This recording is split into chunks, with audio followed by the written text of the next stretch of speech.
हमारे सभी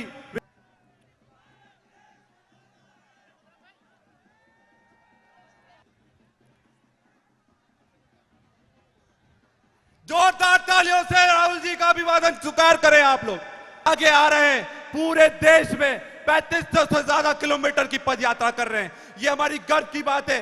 राहुल गांधी जी आज हमारे बीच में उपस्थित हुए हैं। राहुल जी, मैं पहली बार हुआ है, आपने जो यूथ कांग्रेस को मजबूत करा था, आज मैं पहला यूथ कांग्रेस का प्रदेश अध्यक्ष आदिवासी बना हूं और ये कांग्रेस पार्टी की देन है। मैं चाहता हूं कि आप हमारे आपका आशीर्वाद हम पर सदा बना रहे और जो डॉक्टर सर्जन बनकर आगे बढ़ रहे हैं उन पर आपका आशीर्वाद बना रहे। मैं चाहूंगा कि आप ओमकार मरकाम जी मंच पर आकर 2 शब्द कहें। डंट्या मामा, डंट्या मामा, राहुल गांधी जी, राहुल गांधी जी। मंच पे उपस्थित हमारे जनप्रिय नेता आदरणीय राहुल जी, हमारे आदरणीय कमलनाथ जी, आदरणीय दिग्विजय सिंह जी और सभी सम्मानित अतिथिगण और दूर दूर से आए हुए सभी आदिवासी भाइयों, आपने जिनका इंतजार किया वो इंतजार खत्म हुआ। आपके आदरणीय राहुल गांधी जी, हमारे सब मेरे साथ बैठे हुए हमारे कांग्रेस के नेतागण, हमारे आदिवासी समाज के विधायकगण, मैं सबका नाम नहीं ले रहा क्योंकि मैं चाहता हूं कि जो मेरा समय है वह मैं राहुल जी को दूं। पर एक बात आपको बताना चाहता हूं। जब राहुल जी का ये भारत जोड़ो यात्रा का कार्यक्रम बन रहा था, उन्होंने मुझे कहा कि कुछ भी सम्मान में आप यहां आए, ये राहुल जी की इच्छा नहीं थी, ये इनका निर्देश था। इनका निर्देश था कि मैं जाऊंगा और कुछ भी कर लो मैं जाऊंगा। मैं ज्यादा नहीं बोलना चाहता। आप गवाह हैं कि जो 15 साल 15 महीने कांग्रेस की सरकार चली और पिछले 18 सालों में भारतीय जनता पार्टी की सरकार है। ये नौजवान यहां खड़े हैं, भविष्य आपका है, भविष्य नौजवानों आपका है और आपको तय करना है कि आप अपना भविष्य किसके हाथ में सौंपना चाहते हैं। यही मैं आपसे निवेदन करता हूं। तांत्या मामा जी को मैं प्रणाम करता हूं, नमन करता हूं। आप सबका जय जोहार, जय आदिवासी। स्टेज पे कांग्रेस पार्टी के वरिष्ठ नेता, हमारे प्यारे कार्यकर्ता, आदिवासी भाइयों और बहनों, आप सबका यहां बहुत बहुत स्वागत, नमस्कार। कैसे हैं आप?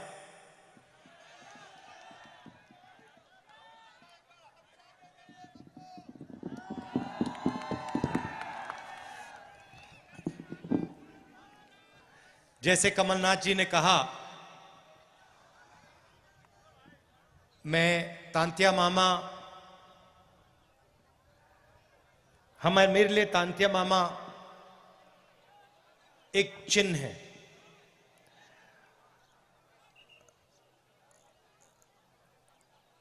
एक सोच है।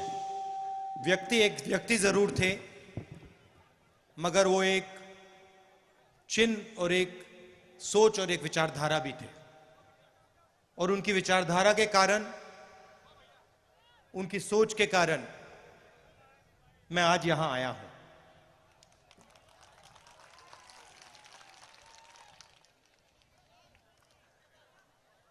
आज मैं उनके बारे में पढ़ रहा था और मैंने देखा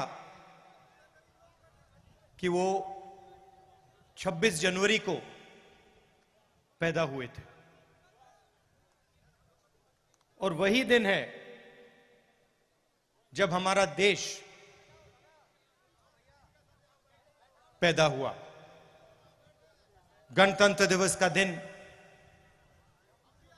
तांत्या मामा का जन्मदिन था। तो इसमें भी एक मैसेज है।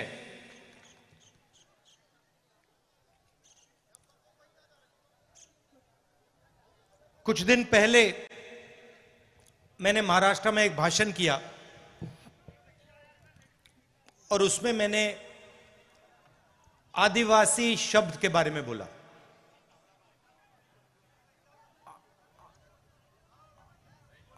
सही बोला? आदिवासी का मतलब जो हिंदुस्तान में सबसे पहले रहते थे, मतलब जब इस देश में कोई और नहीं था, तब भी आप लोग इस देश में रहते थे। अगर आप आदिवासी हो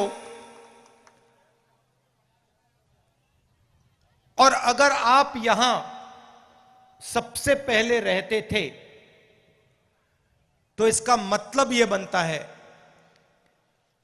कि आप इस देश के असली मालिक हो।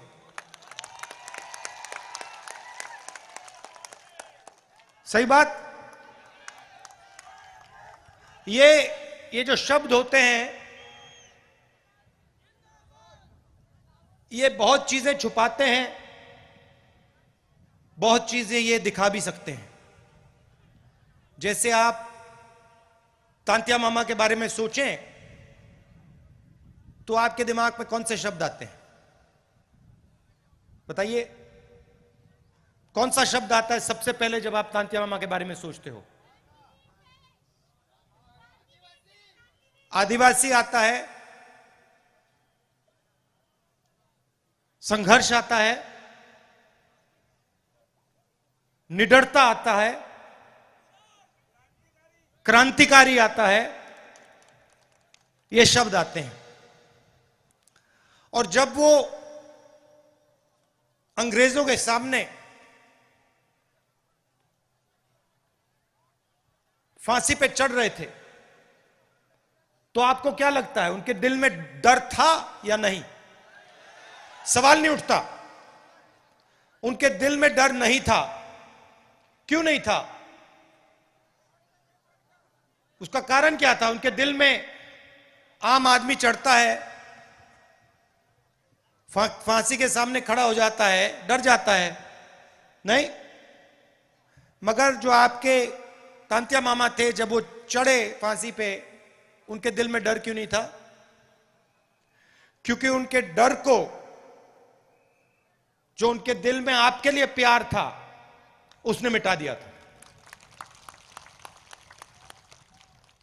तो जब हम उनके बारे में सोचते हैं, हमारे दिमाग में ये शब्द आते हैं: निडर, संघर्ष, मोहब्बत, ये शब्द आते हैं। कुछ दिन पहले मैंने प्रधानमंत्री का एक भाषण सुना और उसमें उन्होंने एक नया शब्द प्रयोग किया, वनवासी। अब यह शब्द, इसके पीछे एक दूसरी सोच है। आदिवासी के पीछे सोच है कि यह देश के पहले मालिक आप हो। इसका मतलब, अगर आप पहले मालिक हो तो आपकी जमीन पर, जंगल पर, जल पर आपका हक होना चाहिए। मगर वहां रुकना नहीं है। आप असली मालिक हो तो आपको और आपके बच्चों को अधिकार मिलने चाहिए। आपको, अगर आपका बच्चा इंजीनियर बनने का सपना देखे, सरकार को आपकी पूरी मदद करनी चाहिए। अगर आप में से कोई डॉक्टर बनना चाहे, आपकी बेटी डॉक्टर बनना चाहे, उसकी पूरी मदद होनी चाहिए। क्यों? क्योंकि आप असली मालिक हो, आप पहले मालिक हो। तो सबसे पहला आपका काम होना चाहिए,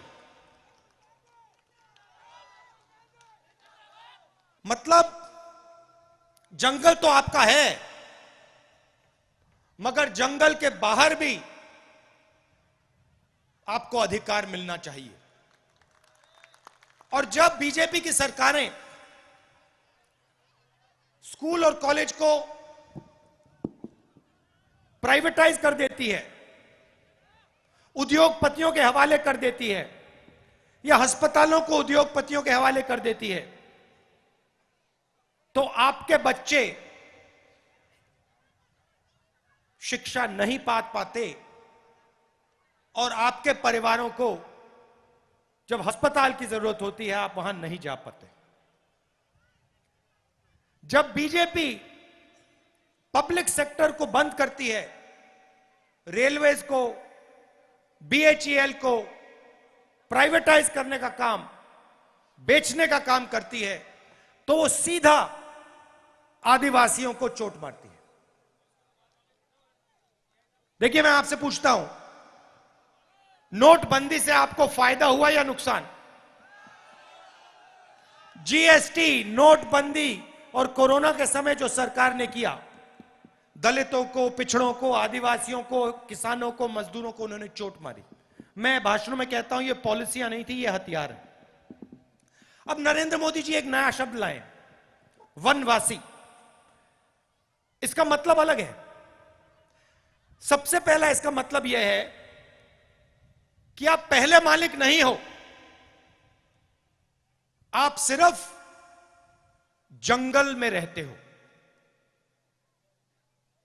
पहला मतलब ये। दूसरा मतलब कि जंगल के बाहर आपको, वन के बाहर कोई भी आपको अधिकार नहीं मिलना चाहिए। और तीसरा मतलब जो आपको दिख रहा है, जहां भी हम देखें बीजेपी की सरकारें जंगल को उद्योगपतियों को दे रही है, जंगल काटे जा रहे हैं। आस्ते आस्ते आस्ते आस्ते आस्ते हिंदुस्तान में जंगल खत्म होते जा रहे हैं। सही बोला, गलत बोला? सही।